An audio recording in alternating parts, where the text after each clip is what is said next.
What is going on, guys? BCD here, and today I just want to bring you a quick video just going over Tomb Raider, my final thoughts on it. I've played it for a while, finished it, a lot of the stuff, and I just want to come to you guys with basically my honest opinion on the game and what I thought about it.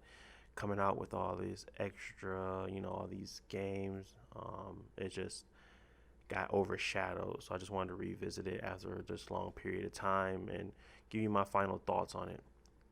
So I'm gonna break it down into categories, just going over everything I feel like should be noted, and then at the end I will just give you my final thoughts on a scale of 1 to 10, a score.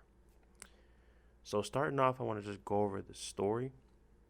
The story is very simple and easy to follow, but I really like the characters, so it doesn't drag, or feel outdated. It feels like this time around, Laura is just dealing with her consequences of whatever she does. She has to realize that they have consequences. So that's the kind of the theme of the story. Shadow of Tomb Raider. So they still ignore the murdering. Like she still is a cold-hearted. Yeah, she's still cold-hearted. She still kills without remorse. She still drown people. She still we still, I guess, because we still can do that stuff in the game. We can still shoot arrows, kill people in the neck, headshots. You get extra points for headshots. So it kind of makes it seem like it was two different directions when it come to that. But I'm glad they kept the gameplay because they just really couldn't get rid of it. It's great gameplay in my opinion. I feel like the additional aspects that they added on helps. But keeping on to the story, it does kind of bring you outside of that whole consequences matter because she kills without remorse. Um, the tombs definitely make the story better, even though they have no correlation to the story. I just feel like going through those tombs and really like understanding what they are and like reading all the extra stuff that they put into the game, like lore wise, it really is cool. I think it's really cool that they do all that extra stuff to make it feel like fully flesh out the world, and with the tombs, with the story, um, how they have the locations now where you go into these towns, you talk to the people, they give you more information about the tombs, they give you more information about the world. It's kind of cool that way. It kind of fully like makes you feel like it's really alive, that you're really participating in this world. So I think that's really kudos to them for doing something like that. I mean, not everybody kind of does it, but it's kind of like I'm glad they put it in here because it makes it feel like a really full-fledged game. Next topic I want to talk about is the graphics. I was playing on the Xbox One X. It was really great still experience for me. It's just a really pretty game. Just looking at all the different climates and environments that they placed into it really made me just want to try and see everything. So I really did go through a lot of the stuff, just doing extra stuff just to see all the stuff that they have there, and it was really cool. I think the DLC probably would be great.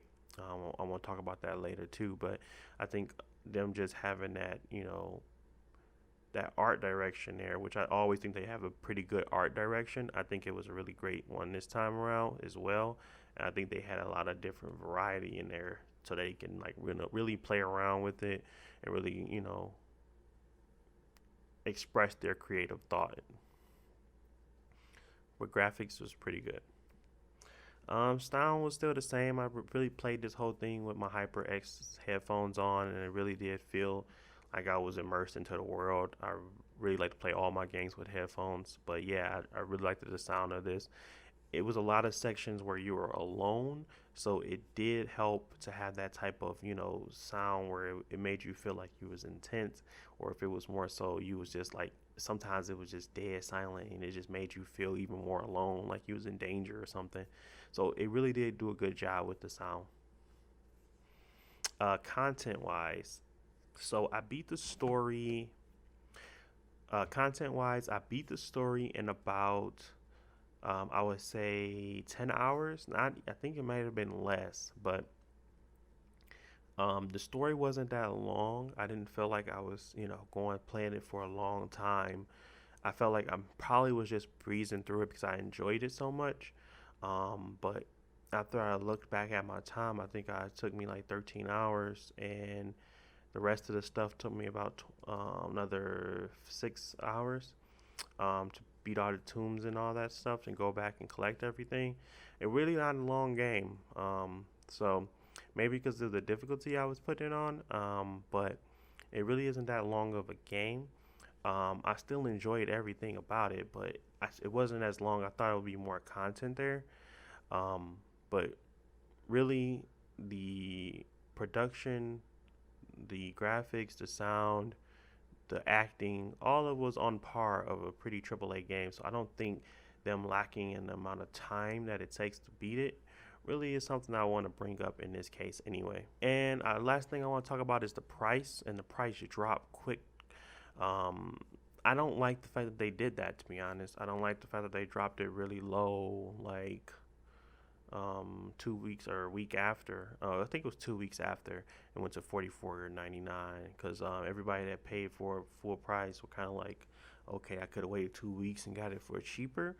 But I mean, I get what they were doing. It's obviously in this Brotober, um, like whole thing, they getting shelled out Call of Duty, Red Dead. Like these games are gonna be powerhouses. They're going to sell well, and obviously Tomb Raider is not going to be able to compete, even if it did come out before. So, them sharpening or dropping the price probably is going to get them in line with to try to do is what they possibly can. Even though I still don't think people are going to go buy it. I think the same thing's going to happen to Soul Calibur, but these games they trying to compete, so I get it from a business aspect, but I still don't like it as a consumer because I went out and bought it at the full price, and I'm kind of disappointed that I did because I could have waited um, and got it for cheaper. But overall, do I recommend this game? I would say yes. I enjoyed the game enough to recommend it. I recommend it at the 44 price. Just because I know if you want the DLC, it probably will make a better game. So if you wait for the DLC to come out and then buy the full package game, or like how they bundle everything together, or pay $44.99, I think it's well worth that amount of money. I enjoyed that game a lot. I'm probably gonna go back and try to beat it on a higher difficulty just because I enjoyed it so much. I don't think that it was a bad game in any right. I think it was a great game, to be honest. I liked it more than Spider-Man, but that's just my opinion. So don't take that with, that's throwing hate or anything. I just liked it more than Spider-Man. Um, but yeah, I like this game. I enjoyed it. I think it has some things that they did with the company wise. It was kind of bad on their part. But outside of that, I think this is still a great game. I think they did a really good job with this. And I think this was probably one of their better entries over Rise of the Tomb Raider. I would say better than the first and second. I think this is probably the better one, just because of the tombs and the creativity. It doesn't feel like you're doing the same thing over. So yeah, if you like this commentary, definitely don't forget to like and subscribe. Let me know what you guys think about the game in the comment section below, or would this push you towards getting it? Would it probably not? But let me know. But I'll talk to you guys in the next one. And as always, peace.